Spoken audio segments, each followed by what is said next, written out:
श्रीराम समर्थ. जय जय रघुवीर समर्थ.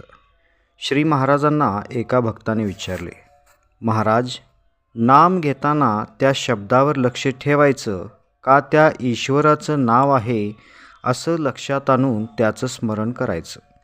यावरती श्री महाराजांनी उत्तर दिलं, लक्ष ठेवून नाम कसंही घ्या, ते काम केल्याशिवाय राहणार नाही. शेतात धान्य पेरतात तेव्हा धान्य कसंही खाली पडतं, उभं आडवं तिरकं, पण ते झाड सरळच येतं ना.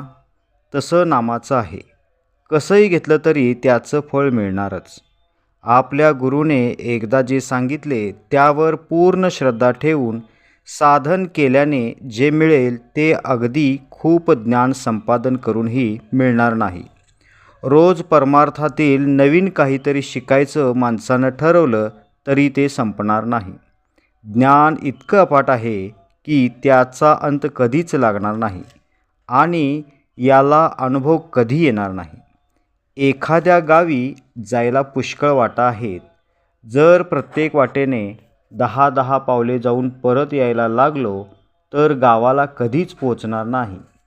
उलट एकच वाट धरून सोडायची नाही म्हटलं तर आज ना उद्या आपण नक्कीच पोहोचू. श्रीराम समर्थ. जय जय रघुवीर समर्थ.